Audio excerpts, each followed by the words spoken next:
Les députés nationaux de la République démocratique du Congo se sont mobilisés le lundi 21 novembre 2022 au siège des Nations Unies et des ambassades occidentales à Kinshasa pour dénoncer le silence inouï de la communauté internationale face au conflit rwando-congolais. Mesdames, Messieurs, telle est notre thématique de ce mercredi 23 novembre 2022. J'espère que vous allez bien, vous faites bien d'être avec nous et également merci d'être avec nous. On en parlera durant cette émission avec notre consultant permanent, M. Numbisi Wafo. On aura également l'avis de mes collaborateurs qui sont déjà sur ce plateau à qui je vais dire bonjour. Je commence par les dames. Bonjour, Péchou. Bonjour Moto, bonjour à nos nombreux téléspectateurs, bonjour comme habité et bien sûr particulièrement à toute la grande famille. On remue l'actualité puisque on commence déjà finalement à s'habituer à ces noms qui sont des plus fidèles sur nos différents directs et qui prennent toujours la peine de nous laisser un bon petit message d'attention et bien sûr souvent de remerciements puisque en réalité c'est nous qui vous disons merci d'être là. Je ne vais pas oublier de saluer donc ce matin Dramé depuis Nouakchott en Mauritanie et bien d'autres encore bien sûr depuis le Cameroun ou encore depuis le Sénégal. Voilà, il est également des nôtres ce matin, le seul coq de la basse-cour, Komabité. Bonjour. Bonjour Mamouto, bonjour à tous ceux qui ont pris l'habitude de nous regarder lorsqu'il est 10h passé de quelques minutes, ou alors 11h par là. C'est un réel plaisir de vous retrouver dans le cadre de notre émission quotidienne. On remue l'actualité. C'est un réel plaisir également de partager avec vous l'actualité telle que reçue ou alors telle que traitée par la rédaction centrale de For You Media Africa. C'est un réel plaisir de toutes les façons, Imamuto.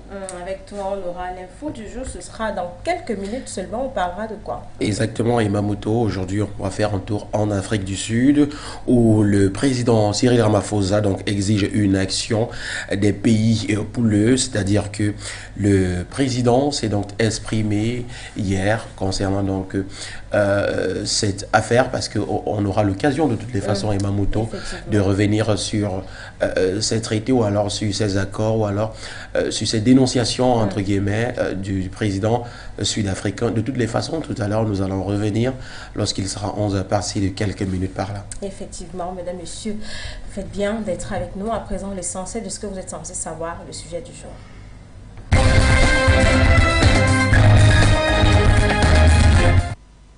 Conflit rwando-congolais, les députés nationaux de la République démocratique du Congo saisissent les Nations Unies en rapport avec la situation de la guerre d'agression rwandaise dans la province du Nord Kivu. Notamment, les élus nationaux, toutes tendances confondues, se sont mobilisés le lundi 21 novembre 2022 pour déposer un mémorandum de protestation et de dénonciation de la passivité et du silence inouï des Nations Unies. Ils ont principalement visé les chancelleries des pays membres du Conseil de sécurité de l'ONU, notamment les États-Unis, le Royaume-Uni, la France, la Chine, la Russie, la Belgique et la MONUSCO.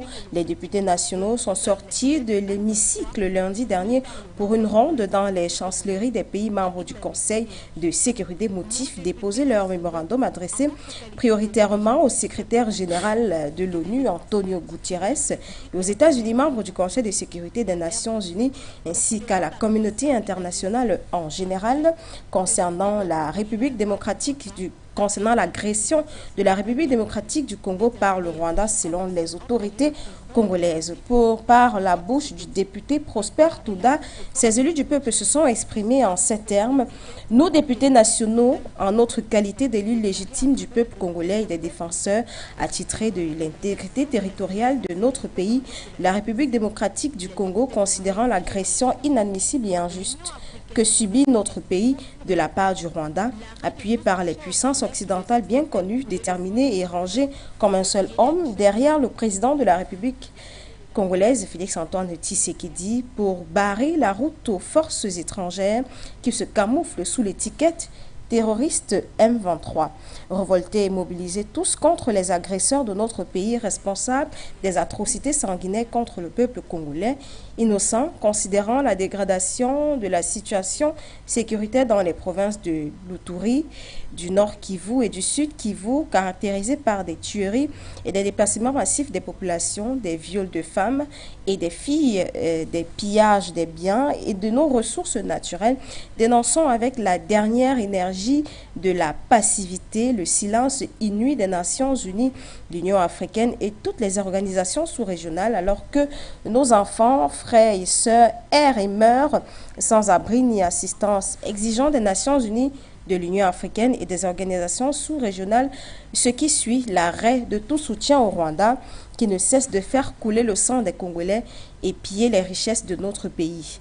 La levée de l'ambiguïté qui pèse sur notre pays dans le processus d'acquisition des équipements et matériels militaires conformément à la résolution 1807 de l'ONU de mars 2008, la condamnation ferme du Rwanda, le vote des sanctions ciblées contre Kagame, président du Rwanda, et des généraux, l'exclusion de toute possibilité de mixage, de brassage et d'intégration des éléments des groupes armés rebelles dans l'armée congolaise. Voilà, mesdames, messieurs, notre sujet du jour. Vous, téléspectateurs et internautes, vous pouvez participer à cette émission en envoyant vos différents messages concernant cette thématique sur notre page Facebook For You Media Africa.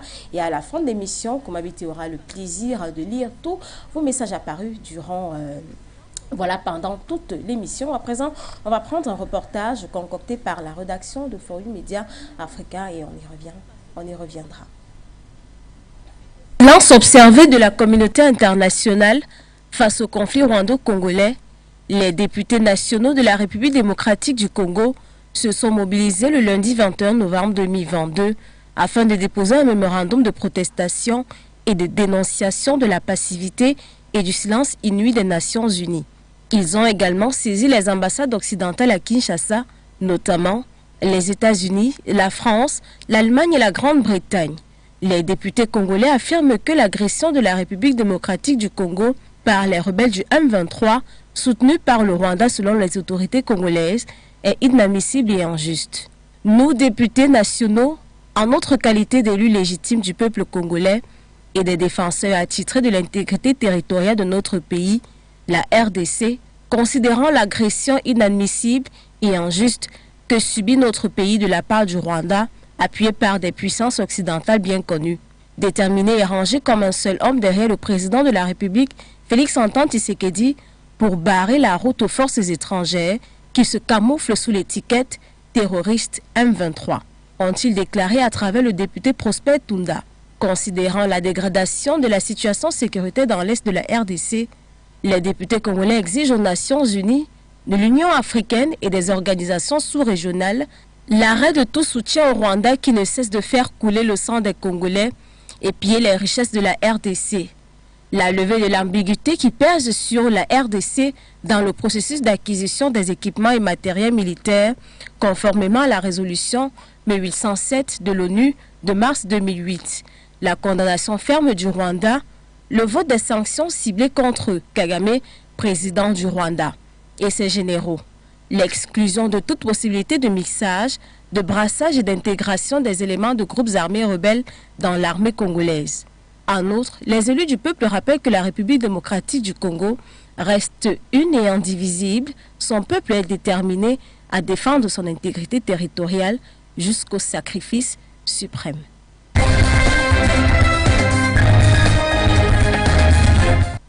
Merci à la rédaction centrale de For You Media Africa pour ce reportage. Je vais m'adresser à vous, Kwechu. Les députés nationaux de la République démocratique du Congo saisissent le Conseil de sécurité des Nations Unies. Ils estiment que, ils ont affirmé que jusqu'ici, la communauté internationale, l'Union africaine, toute la communauté internationale ne s'est jusqu'ici pas prononcée par rapport à ce conflit qui oppose le Rwanda et le Congo. Pas vraiment prévisible. une surprise, pas vraiment une surprise. Pour moi, c'est une situation des plus prévisibles. Quand on sait que d'ailleurs, et j'ai toujours tenu à le marteler, que pour moi, s'il est un point positif à retenir de cette situation qui prévaut entre la République démocratique du Congo et le Rwanda, c'est la solidarité naissante qu'on voit aujourd'hui autour même de la scène politique congolaise. Voilà. Clairement, c'est tout un pays qui parle d'une même voix et qui donc simplement s'insurge contre le voisin rwandais et qui donc fait montre d'un patriotisme à nul autre pareil. Et franchement, pour un pays qui connaît beaucoup de disparités, tant sur le plan politique que social et même ethnique, ça au moins on peut trouver cela des plus salutaires. Donc aujourd'hui, c'est l'Assemblée, c'est les députés, le Parlement donc qui entend d'une même voix porter elle également donc ce reproche à l'endroit des Nations Unies, et un reproche qui est quand même, qui a quand même une certaine teneur, il faut le reconnaître. Parce que depuis la tenue, il y a un peu plus de 2 mois, de l'Assemblée générale des Nations Unies, déjà, lors de son allocution, le président Félix-Antoine Tshisekedi avait mis sur la table cette question, ou du moins ce problème, entre le Rwanda et la République démocratique du Congo, avec bien sûr au centre de cela les rebelles du M23. Parce qu'il faut dire que si aujourd'hui, c'est davantage les rebelles du M23 qui sont au centre des problématiques dans le Nord Kivu, il y a beaucoup d'autres milices qui avaient éclos de ce côté et d'ailleurs qui avaient valu l'installation des troupes onusiennes de la MONUSCO, voilà. Et voilà, comment se fait-il qu'aujourd'hui justement il est un groupe rebelle qui est l'objet de toutes les discordes et que l'on n'ait pas une sortie des Nations Unies à venir justement jouer son rôle de maintien de la paix? Quand on sait déjà que ces troupes même y étaient représentées ou continuent même d'y être représentées malgré un soulèvement populaire qu'on peut voir depuis quelques mois déjà dans le Nord Kivu, qui demande simplement à la MONUSCO de libérer, de porter bagage et de foutre le camp, simplement parce que il y a eu un échec déjà dans la lutte contre le terrorisme, ou du moins contre les groupes rebelles qui sévissaient et qui continuent encore de sévir dans le Nord Kivu, à l'est de la RDC, à la frontière avec le Rwanda.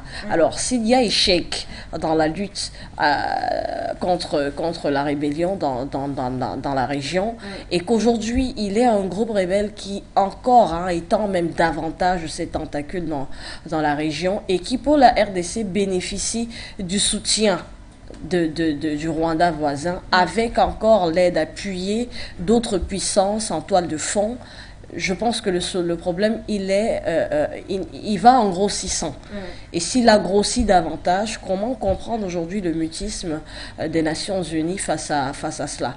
Alors, on évoque également, notamment de la part de ces parlementaires, le mutisme également des organisations sous-régionales. Il faudrait relever quand même que l'Union africaine, elle également, peut être pointée du doigt quant à son refus manifeste de prendre position, ou du moins de taper du poing sur la table pour essayer d'apporter solution à ce conflit. On peut retenir peut-être encore comme point peut-être positif le soutien de l'EAC, East African Community, donc la communauté des États d'Afrique de l'Est, qui d'ailleurs a déjà initié plusieurs tentatives de médiation, dont une qui est d'ailleurs en cours, puisque le président kenyan a été reçu donc en audience par Félix-Antoine Tshisekedi. Donc, des tentatives sous-régionales, mais rien de manière régionale africaine, rien des instances internationales, alors que le conflit va grandissant, quand 2 pays en arrivent déjà à rompre leurs relations diplomatiques, comme ça a été le cas dans ce conflit, parce qu'il faut le rappeler, l'ambassadeur rwandais au Congo a été expulsé, a été sommé de plier bagages et de foutre le camp. Ce sont toutes les grandes personnalités de la scène politique congolaise qui montent au créneau, même dans des médias internationaux, pour crier crier donc à la sonnette d'alarme quant à cette situation qui prévaut dans le Nord Kivu, mais on a le sentiment qu'il y a une situation de deux poids, deux mesures à la communauté internationale quant à fermer les yeux sur certains conflits et à s'attarder davantage sur d'autres comme s'il y avait plus à gagner et moins dans d'autres situations. Voilà. Merci, Kwechu. Komabité, ces différents députés nationaux de la République démocratique du Congo affirment que la communauté internationale soutient le Rwanda. Si jusqu'ici, ils ne se sont pas encore prononcés, notamment par rapport à ce conflit rwando-congolais. Il faut dire simplement que, en réalité, on se rend compte qu'aujourd'hui, le problème entre le Congo et le Rwanda, c'est un problème il ne faut pas prendre à la légère. Aujourd'hui, on se plaint, les députés de la nation se plaignent qu'en réalité, l'Organisation des Nations Unies ne s'y implique pas du tout. Pourquoi? Parce qu'il ne faut pas accuser quelqu'un et il ne faut pas vouloir... On dit souvent généralement chez nous que lorsque quand tu veux refuser un aladji, c'est pas pour dire que c'est une insulte, hein, non, loin de là. Quand tu veux refuser un aladji, il faut refuser également ses colis. Ça voudrait dire quoi? Ça voudrait simplement dire que quand tu as décidé de ne pas travailler avec un gouvernement, c'est-à-dire avec les Occidentaux, il faut t'attendre au pire. Mais c'est pas pour dire que le pire, c'est parce que les Nations Unies ne viennent pas en aide. Aujourd'hui, on se rend compte que l'Afrique est devenue, ou alors l'Afrique devient déjà un continent peu contrôlable, ou alors, je voudrais même dire, moins contrôlable aujourd'hui par les Occidentaux. Voilà pourquoi, depuis qu'il y a ce conflit-là, les Nations Unies ne veulent pas, ou alors ne s'intéressent pas, ou alors ne s'impliquent même pas sur cette affaire. Pourquoi? Parce qu'à un moment donné, les Occidentaux aussi ont compris que en réalité, l'Afrique a grandi. L'Afrique n'est plus cette Afrique-là où, au départ, on pouvait imposer certaines règles ou alors certaines normes et après, l'Afrique allait exécuter. C'est vrai que le Rwanda et le Congo sont en train de traverser les moments très difficiles, mais il faut simplement dire que, c'est comme je l'avais dit ici, je pense à la présence de Kwechu, où j'avais dit ici que le réel problème aujourd'hui, c'est pas que ces députés de la nation se plaignent. Non, ils ne doivent pas décider de saisir l'ONU. Pourquoi? Parce que il y a l'Union africaine qui est là. Si l'Union africaine... L'Union africaine a été également citée. Hein. Oui, justement, mais c'est d'abord l'ONU qui est en grande majorité ou alors qui est en grande partie. Si l'Union africaine est là, ça veut dire que dans les normes, avant même de dire qu'on va aller solliciter de l'aide ailleurs, on a d'abord l'Union africaine qui est censée résoudre les problèmes de l'Afrique. Ça, c'est impératif. On ne peut pas sauter l'Union. On peut pas sauter l'enfant pour atterrir directement à la mer, ou bien on saute l'enfant pour atterrir directement au père. Non, loin de là. Il faudrait d'abord que l'Union africaine s'implique dans cette affaire. C'est quand ça a dépassé, maintenant qu'on va monter, on va essayer de voir si on peut monter avec le problème au plus haut niveau. C'est-à-dire que maintenant, comme ça a dépassé l'Union africaine, maintenant l'Union africaine décide de prendre le problème et d'exposer peut-être aux Nations Unies pour dire que, en fait, de mon côté, étant donné que nous sommes des humains, étant donné que nous sommes des hommes, de mon côté, j'ai essayé de faire ceci, ça ne donne pas. Est-ce que chez vous, qu'est-ce qu'il faut faire pour que chez moi, là-bas, ça puisse aussi fonctionner? Ça, c'est ce qu'il faut. Mais aujourd'hui, on se rend simplement compte que l'Union africaine est d'une faiblesse ou alors d'une lenteur, si je peux le dire ainsi, parce que aujourd'hui, ça fait combien de temps que le Rwanda et le Congo sont en conflit? Récemment, on a suspendu, ou alors les relations diplomatiques ont été disloquées de ce côté. C'est-à-dire que quand déjà deux pays arrivent à ce niveau, c'est-à-dire que disloquer la diplomatie, ça veut dire qu'en réalité, il y a un problème. Et ce problème-là, on doit le prendre au sérieux. Si déjà on parle de mort, si déjà on parle déjà des civils, des déplacés, des civils qui veulent s'engager dans l'armée, ça veut simplement dire que cette affaire devient très, très, très, très sérieuse. Mais aujourd'hui, qu'est-ce que l'Union africaine fait? on va nous dire, on va certes nous dire que non, ils ont envoyé des médiateurs ou alors ils ont désigné des médiateurs. Mais ces médiations-là ou alors ces médiateurs qui sont partis, chose qui n'est pas à négliger, oui, on encourage bien.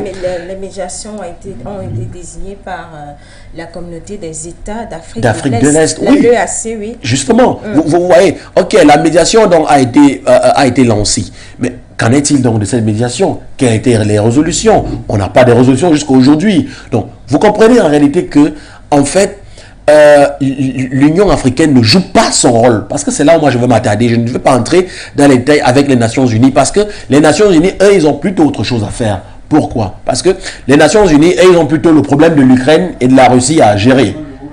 Et non prendre le problème de l'Afrique. S'il fallait résoudre les problèmes de l'Afrique, il va falloir qu'il y ait un intérêt. Et si déjà on se rend compte que l'Union européenne ou alors les Nations Unies ou alors l'Europe, parce que quand on parle des Nations Unies, on ne parle pas de l'Afrique. Hein. Quand on parle des Nations Unies, on parle plutôt des pays occidentaux, c'est-à-dire des pays européens et aussi d'autres, c'est-à-dire les États-Unis et tout ce qui va avec. Donc, et ce qui fait donc que quand on arrive, donc quand on met donc tout cela sur la table, on se rend simplement compte que l'Afrique en réalité ne joue pas son rôle. C'est-à-dire que l'Union africaine ne joue pas pleinement son rôle. Si l'Union africaine jouait son rôle, les députés aujourd'hui n'allaient pas se plaindre devant les Nations Unies. Au contraire, ils allaient plutôt exposer le problème à l'Union africaine. Et maintenant, c'est l'Union africaine qui allait voir dans quelle mesure pour saisir les relations, les Nations Unies parce que quand on parle des Nations Unies, on dit qu'on travaille en étroite collaboration. Même si on va se dire qu'en réalité, il y a une réalité, peut-être une vérité abyssale qu'on nous tous on connaît, c'est-à-dire ces intérêts-là que nous tous on connaît. Voilà. Mais maintenant, tout à fait. Tout à fait. La question du Congo aujourd'hui, c'est voilà. en pointe de fond. Tout à fait. Tout à fait.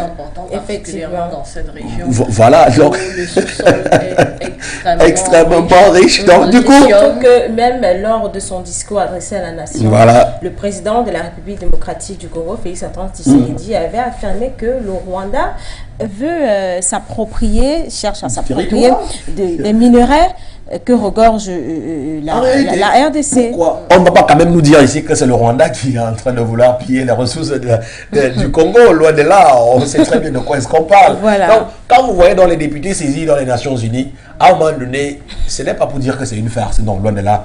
Mais c'est simplement pour dire que, ok, d'accord. Mais depuis que nous-mêmes, on est en train de batailler là, parce qu'on dit souvent que on a pour habitude de dire que diviser pour mieux régner. Alors, si on divise bien les deux pays, automatiquement, parce que quand on va diviser, nous, on aura la possibilité d'entrer et de faire ce qu'on a à faire. Tant qu'il y a la guerre, nous, on s'enrichit. Effectivement. Donc, du coup, on se rend simplement compte que c'est ce que je martèle depuis, que l'Union africaine ne joue pas son rôle. Et je vais continuer à le dire ici. L'Union africaine ne joue pas son rôle. L'association des présidents africains, en réalité, on n'a pas d'issue là-dedans. Parce que si les Africains, parce que je vais vous dire, les présidents africains sont dotés d'une capacité intellectuelle à en point finir. Et vous allez vous en rendre compte que l'intelligence même sort de l'Afrique. On se souvient déjà de l'Égypte antique. Donc, et vous rendez simplement compte que en fait, c'est parce que ces présidents-là sont dans une situation économique, c'est-à-dire que tout pour eux, rien pour les autres. Voilà pourquoi il y aura toujours des divisions, voilà pourquoi il y aura toujours des dislocations entre les pays et à un moment donné, d'où la faiblesse de l'Union africaine. Et voilà donc ce qu'on a pour aujourd'hui, où les députés de la nation finissent donc par aller plaider plutôt aux Nations Unies que de plaider à l'Union africaine, parce que simplement l'Union africaine est faible. Merci Koumabité. Tout à l'heure, on prendra l'avis de notre consultant permanent, M. Noumbissi Wafo. Il nous donnera son avis par rapport à cette thématique, le conflit rwando-congolais. Les députés nationaux de la République démocratique du Congo saisissent les Nations Unies. À présent, on va s'intéresser à l'info du jour avec vous, Koumabité. Merci. Et Mamoto, aujourd'hui, comme nous l'avions déclaré, on va faire un tour en Afrique du Sud, où le président Cyril Ramaphosa, donc, puisqu'on est en train de parler parler de cet appel d'offres de l'Union des Nations Unies. Cette fois-ci, c'est le président sud-africain, le président Cyril Ramaphosa, donc, qui exige une action des pays pollueurs. Pourquoi une action des pays pollueurs? Les informations nous font donc comprendre ici que devant le Parlement britannique mardi, le président Cyril Ramaphosa a appelé Londres à plus d'actions pour rendre des organes déterminants de l'Organisation des Nations Unies plus inclusifs. C'était au cours de la visite qu'il a donc effectuée dans le pays. Le chef de l'État sud-africain estime que ces institutions doivent donner plus de place et plus de poids à l'Afrique très marginalisée dans le Conseil de sécurité des Nations Unies. Nous attendons du Royaume-Uni qu'ils élèvent donc la voix afin qu'on ait des organes internationaux plus représentatifs et plus inclusifs, notamment le Conseil de sécurité des Nations Unies et les institutions financières mondiales. Ces organes doivent être mieux équipés pour répondre aux besoins des pays dont l'économie est en développement, a donc déclaré le président sud-africain Cyril Ramaphosa. Dans la foulée de la COP27, le président sud-africain Cyril Ramaphosa a donc également interpellé les plus grands pollueurs et à respecter leur engagement leur engagement devant les effets de réchauffement de la planète. Les dirigeants sud-africains a fait valoir devant les parlementaires britanniques que l'accord pour créer un fonds au profit des pays en voie de développement devait donc se traduire en monnaie sonnante et trébuchante. Voilà donc Emma Moto, l'information du jour de ce matin, puisqu'on parlait tout à l'heure là de l'appel des Nations Unies.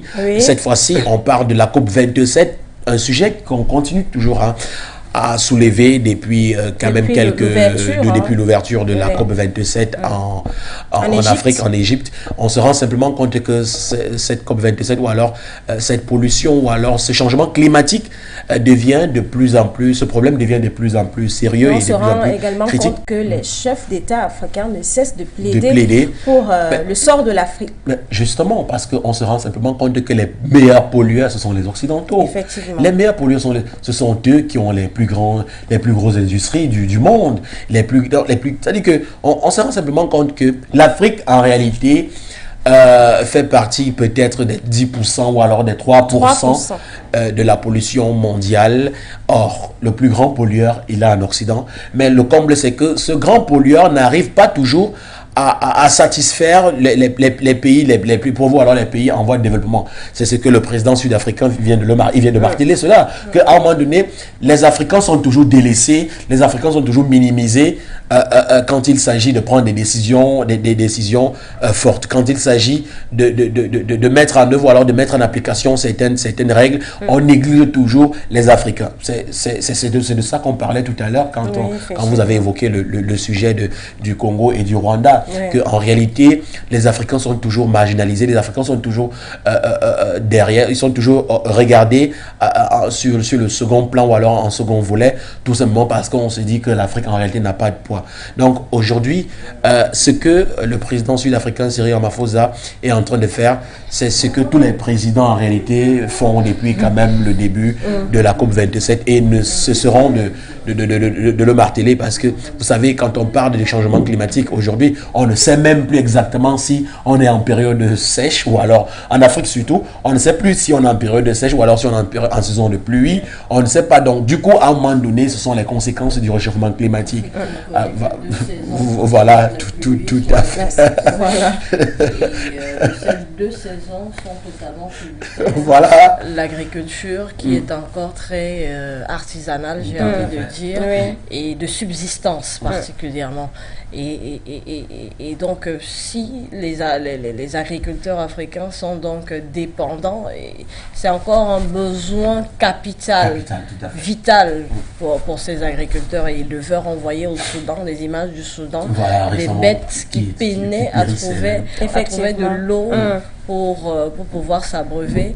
Et quand on voit des populations villageoises comme celle-là qui doivent vivre de ce survivre même. Survivre effectivement, des changements climatiques comme ceux-là, déjà du fait qu'on n'ait pas les infrastructures, on n'est pas les infrastructures à même de pouvoir rapidement sortir. On voit lorsqu'il y a des inondations en Europe, en Occident, il est tout un matériel qui est sorti, il y a intervention rapide des pompiers et autres. En un temps de mouvement, on a déjà pompé de l'eau, on a remis dans son lit, on a apporté des engins à même de vous nettoyer, balayer le sol qui est tout à fait goudronné, et en quelques heures on te dit mais c'est bien propre comme ça. Mais on voit chez nous en Afrique une inondation, lorsque les crues ça monte, on peut voir 3 jours l'obstacle.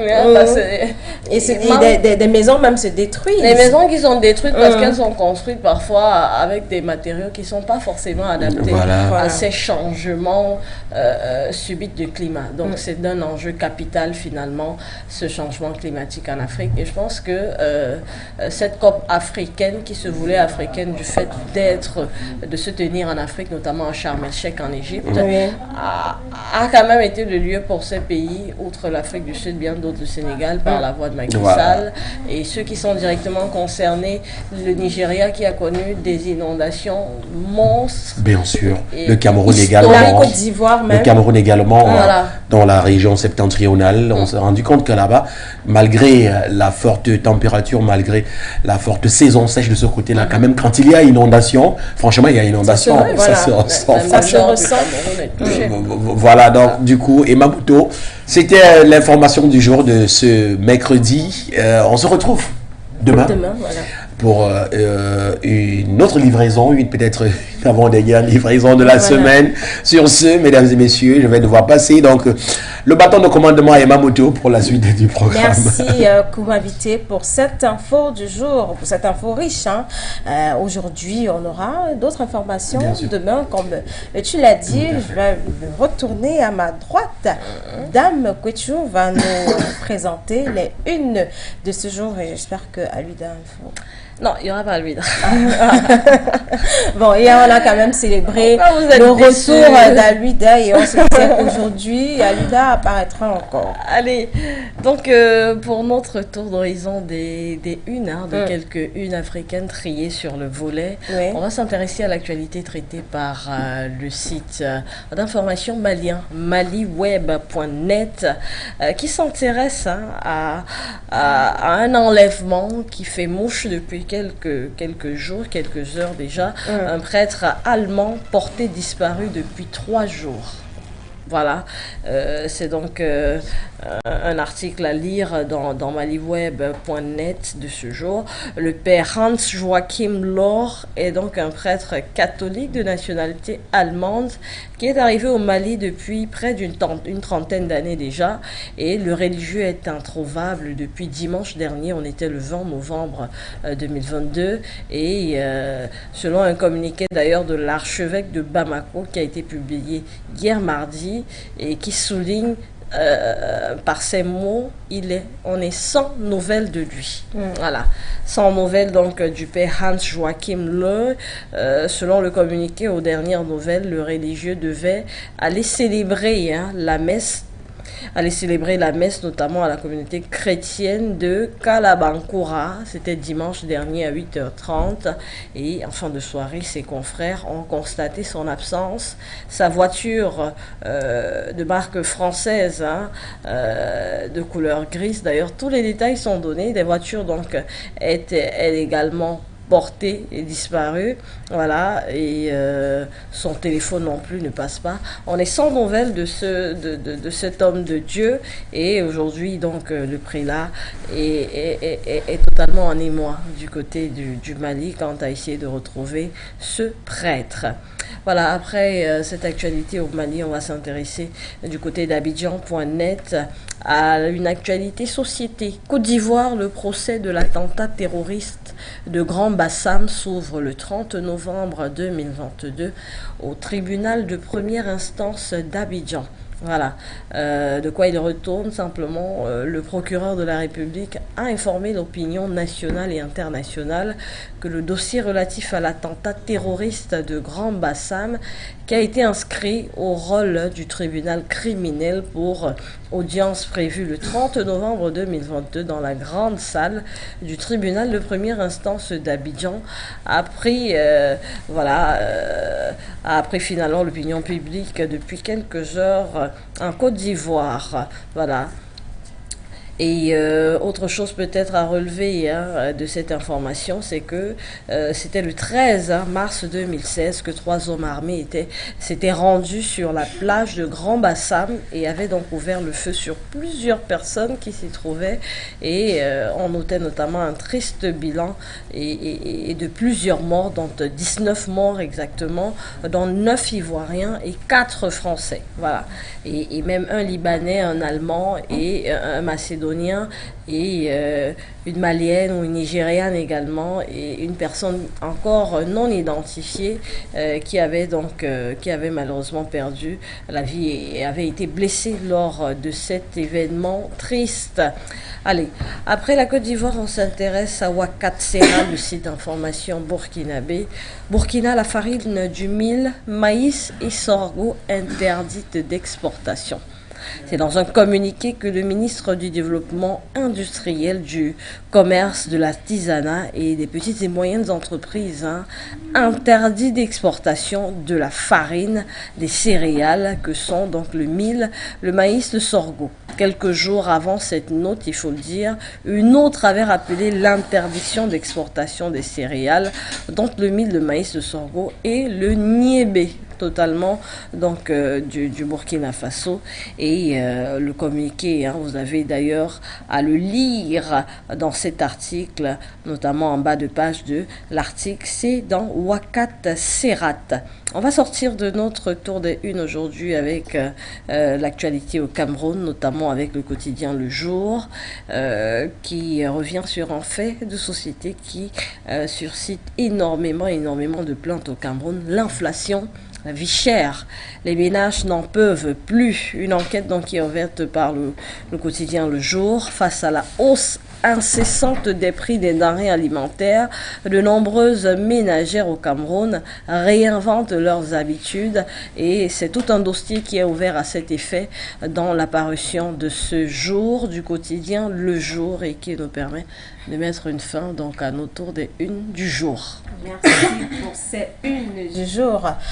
Quechou, tout en espérant que Aluda Info sera de retour demain. On espère bien. En tout cas, bien le bonjour à N'Djamena pour ceux qui nous regardent. Merci Quechou. À présent, on va s'intéresser au flash d'information en langue anglaise et en langue française et ce sera avec Dame Djefotso et Galais et Bokéa. Tout de suite, le flash d'information.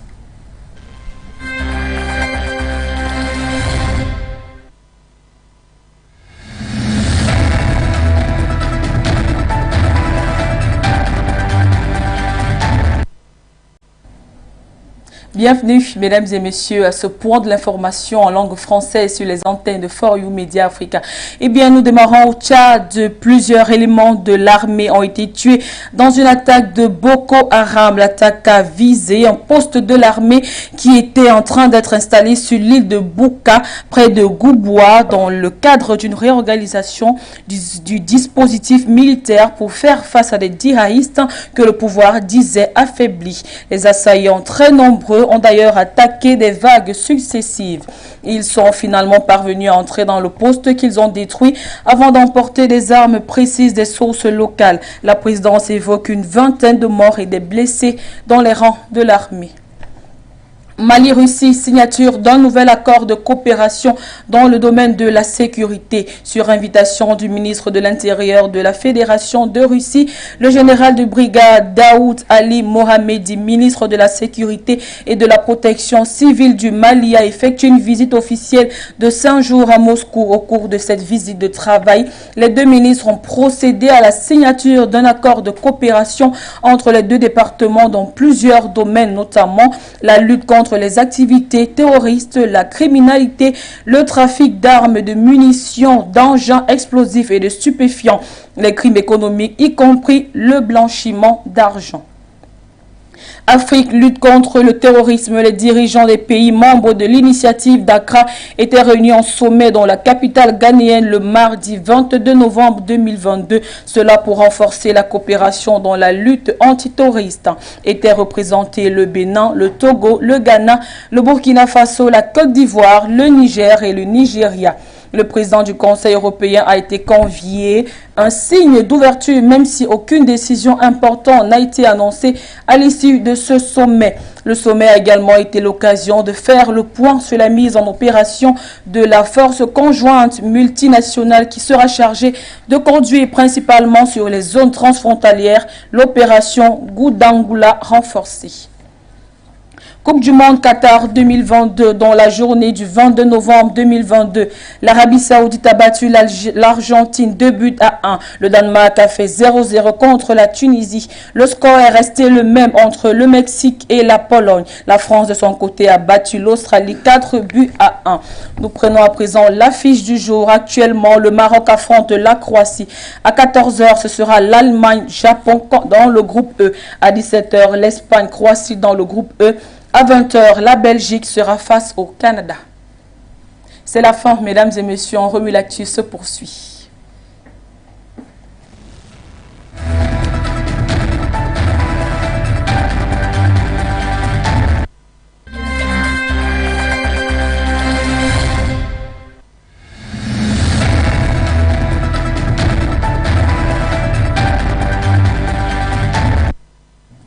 Ladies and gentlemen, thanks for joining us over For You Television. J-Futu, my name for the English part. Let's begin with the Equatorial Guinea, where the incumbent president takes lead in elections.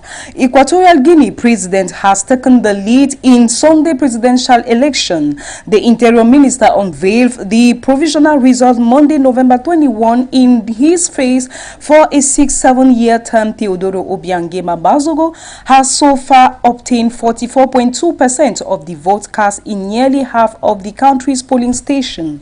He is Africa's longest serving president and he was longest serving head of state today except of monarchs. He contenders Andres Esonu Ondo of the CPDS party and former ally Bonaventura Monsi Asumu of the PCSD each got 1.34% and 0.35% of the vote. The final result of the one-round election will be announced on November 26. We now move away onto Mali, where the government bans NGOs funded or supported by France. The transitional government in Mali announced Monday evening that it would ban the activities of all non-governmental organizations financed or supported by France, including those operating in the humanitarian field. This decision is likely to affect many NGOs that France has continued to support, despite the abrupt deterioration in relations between the two countries for more than a year. The interim Prime Minister, Colonel Abdoulaye Maïga, justified the decision in a statement posted on social network by the suspended its official development assistant to Mali. The French Foreign Ministry has cited the use of the Russian military group Wagner by Malian authorities. Now, up to Cameroon, Chad. Boko Haram militants killed 10 Chadian soldiers near Nigeria border. A dozen soldiers were killed Tuesday by jihadis who attacked an army post in western Chad, a presidential spokesman said. The attack also caused injuries, affirmed in a statement Brad Mahamat. It was perpetrated in a early morning near Gouboua in the Lake Chad region on the borders of Chad, Niger, Cameroon and Nigeria, where the jihadist groups Boko Haram and its descendant branch Islamic State in West Africa regularly attack armies and civilians in the four countries. Lake Chad is a vast expanse of water and swamp dotted with hundreds of islets, some of which serve as hideout for Boko Haram and Iswat jihadis. Finally, we stay in Cameroon to talk about corruption cost $68 million last year reports. A total of $68 million was effectively stolen from the Cameroon people over the course of 2021, according to the National Anti-Corruption Commission. It says that was more than double the amount taken the previous year, including the estimated $281,000 embezzled from coronavirus fund. The parliamentary group has been calculating the financial damage of corruption in the country by collecting collecting testimony on instance of forged signature, bogus land titles, bribes to enter top universities. As a result, some 500 people have reportedly been sacked from their posts and 37 people jailed following the commission finding. Ladies and gentlemen, this is all we had for your listening today. J Photo once more minding. Stay with On Remue l'Actu.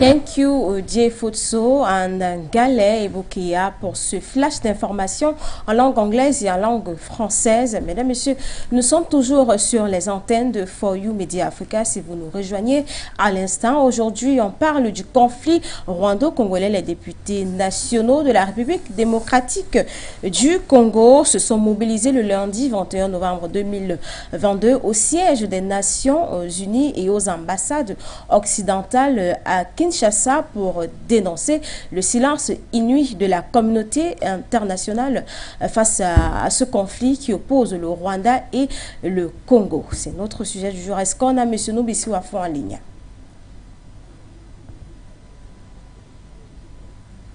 M. Noubissi Wafo est en ligne? Nous n'avons pas, pour le moment, nous n'avons pas M. Noubissi Wafo en ligne, mais avant, on va s'intéresser à l'image du jour et ce sera avec Dame Kwechu une fois de plus. Alors pour l'image du jour, Moto, je préfère, aujourd'hui je vais vous servir 3 images du jour. Voilà, 3 donc pour le prix d'un et direction Qatar, puisque l'actualité est à cela et on est totalement abreuvé d'images et ça nous permet aussi d'avoir un pied sur cette compétition mondiale sur laquelle le monde a le regard rivé. Alors la première image, c'est celle d'un père-fils qui j'ai bien voulu partager aujourd'hui puisque ça fait énormément parler depuis 2 jours déjà sur les réseaux sociaux. Un Weah pouvant en cacher un autre. Nous avons donc à l'image Georges Weah, Ballon d'Or France Football en 1995 et à gauche Timothy Weah, joueur international américain et qui est donc celui aujourd'hui qui rend fier son père, qui a fait un tweet hier pour dire simplement combien il était heureux, content, fier de son fils. D'ailleurs, il a posté un dîner à Doha au Qatar en présence de la première dame libérienne, parce qu'il faut rappeler qu'entre-temps, Georges Weah est devenu président de la République, dont dans son pays d'origine, le Libéria, et donc qui a dîné hier avec son fils en mettant simplement en légende "Just have dinner with my son Timothy Weah and the US lady, proud daddy". Donc un père fier, heureux, content, parce que il faut le dire, ça faisait un peu tâche dans la carrière de Georges Weah, qui a frôlé les sommets dans le football et qui pourtant jamais n'a participé à une Coupe du Monde de football, du fait que le Libéria n'ait jamais pu se qualifier, et qui donc grâce à son fils, il faut le dire, qui a inscrit face au Pays de Galles le premier but américain et qui a permis donc également aux États-Unis de prendre son premier point lors de cette compétition, a finalement pu donc mettre le nom Weah dans les annales de la Coupe du Monde, bien que ce ne soit pas avec le maillot du Libéria. C'est donc un père comblé, Georges Weah, que de savoir que c'est lui, Weah, n'a pas pu inscrire son nom en Coupe du Monde. L'autre Weah finalement aura pu réaliser donc cet espoir. Premier buteur donc des États-Unis dans cette compétition. Voilà, pour la première image. Je pense que pour cette image, je crois que nous avons déjà eu cette discussion en off, où on a toujours dit que, vous voyez, quand quand un père ou alors quand un parent a son enfant, à un moment donné, il faut toujours voir, canaliser qu'est-ce que l'enfant aime pour pouvoir l'orienter dans ce sens-là. Orienter dans ses passions pour voilà, faire un métier. La preuve, on a une preuve palpable. Hein. le père joueur, le fils joueur et le fils qui finit par faire ce que le papa n'a pas eu à faire. Donc, du coup, c'est un coup de chapeau. Ça fait du plaisir, en fait. Ça fait quand même plaisir de voir ces images. Voilà. Et de voir un papa fier très comblé en réalité. Transmis toutes ses connaissance, voilà, tout à fait. Géniteur qui le représente évidemment. à son fils, qui le représente valablement, d'être fier de son enfant. Tout à fait. Alors, beaucoup de fierté dans les yeux de Georges Weah face à cette réalisation de son fils Timothy. Alors, fierté également d'un père à l'endroit de ses fils. Peut-être ce ne sont pas des parents biologiques, mais Samuel Eto'o en sa qualité de président de la Fédération camerounaise de football et Narcisse Mwelenkombi à sa qualité de ministre des sports au Cameroun face à la sélection nationale. C'est peut-être un regard aussi de père vers les fils, vers les enfants. Alors, donc l'image qui va suivre et qui fait donc l'objet de notre deuxième image du jour, c'est la visite au Qatar du ministre camerounais des sports lors de la séance d'entraînement des Lions indomptables du Cameroun qui entre dans la compétition dès demain. On voit donc cette poignée de main avec notamment Nicolas Nkolo, avec tous les Lions indomptables du Cameroun et une visite guidée carrément de Samuel Eto'o, président de la Fédération camerounaise de football, qui donne un peu le ton finalement d'où se situent les Lions indomptables à quelques heures de leur prochaine rencontre. Et le ministre Narcisse Mwelenkombi qui vient lui également donc à apporter son soutien aux Lions indomptables du Cameroun, comme l'a déjà fait d'ailleurs le président de la République camerounaise, Paul Biya, qui a donc insufflé ce fighting spirit à l'endroit des Lions quant à leur dire porter très haut le drapeau du Cameroun. C'est belle image en réalité. Une nation derrière. Belle image en réalité lorsqu'on sait que il y a eu des polémiques autour de la relation professionnelle ou alors entre l'Africa Foot et le ministre de l'éducation physique, voilà, en image. On se rend André Onana en image. Voilà. Et définitivement, il y a une cohésion et c'est ça le fighting spirit. C'est ça en réalité. Le ministre qui salue fièrement les joueurs. Tout à fait. On a reproché à certains de ne pas sourire, mais finalement c'est bon. Le sourire est de retour. Finalement, ça sourit. On voit de toutes les façons, qui salue avec du respect. Tout à fait. Sport, voilà. De toutes les façons, en tout cas, ils savent là où ils sont, ils savent d'où ils sortent, mais en réalité, ils ne savent pas où est-ce qu'ils vont aller. De toutes les façons, c'est une théorie. Ils savent pas où ils sont. Non, ils savent qu'ils sont là, mais ils ne savent pas comment est-ce qu'ils vont. Ils ne savent pas où ils vont arriver, en fait. Donc, c'est une nouvelle théorie, de toutes les façons, du coach. Et je crois également que ça la théorie de l'inconnu, en fait. Ouais, la théorie de l'inconnu. Voilà, je crois également que ça boosterait nos joueurs, voir que le ministre a fait le déplacement pour venir leur soutenir à la veille de leur rencontre, qui feront leur première entrée demain face à la Suisse. De toutes les façons, la théorie de l'inconnu du coach Rigo Berson, coach camerounais, qui a donc dit, je cite, nous savons d'où nous sortons, on sait où on est, mais on ne sait pas où on ne sait pas où on va, on ne sait pas où on va, ou alors on ne sait pas quand est-ce qu'on va arriver de toutes les façons. Donc, la théorie de l'inconnu, à un moment donné, on espère que demain, elle prendra effet demain, on ne sait pas. Donc, c'est-à-dire que une équipe qui est là, une équipe qui sait quand même qu'elle est partie du Cameroun pour arriver au Qatar, elle sait quand même qu'elle se trouve au Qatar, mais elle ne sait pas où est-ce qu'elle ira après le Qatar. Oh là là, ça c'est quand même une image. Les différentes théories de Rigobert, le coach. C'est considéré comme un continent en matière de football. Donc, le continent camerounais entre en liste demain. Demain, lorsqu'il sera 11h, heure du Cameroun. Voilà. 10h GMT. Alors, pour sortir la troisième image du jour encore au Qatar, on va parler d'une rencontre qui fait mouche depuis hier. On va dire quoi? Un exploit pour... Non, pas pour l'Afrique. Alors, un exploit qui vaut à l'Arabie Saoudite aujourd'hui d'être en jour férié. Ah, Vous connaissez les raisons? ça? Ah oui, la victoire face à l'Argentine. L'Argentine hier, après sa victoire contre l'Argentine, l'Arabie Saoudite décrète un jour férié. Wow. Après l'exploit donc de sa sélection contre l'Argentine de Lionel Messi, 2-1 hier mardi en Coupe du Monde, le roi de l'Arabie Saoudite Salman a donc annoncé un jour chômé aujourd'hui, mercredi, pour les employés et les étudiants. Rien à voir. Ça, merci Kwechu, merci pour ces Imaginez ça au magnifiques images. On aimerait bien en parler, mais le temps nous tient à la gorge. Et c'est avec ces images qu'on vous dit au revoir. On vous donne rendez-vous demain pour une nouvelle édition de votre programme. On remue là-dessus. Restez des nôtres, restez scotchés sur les antennes de For You Media Africa.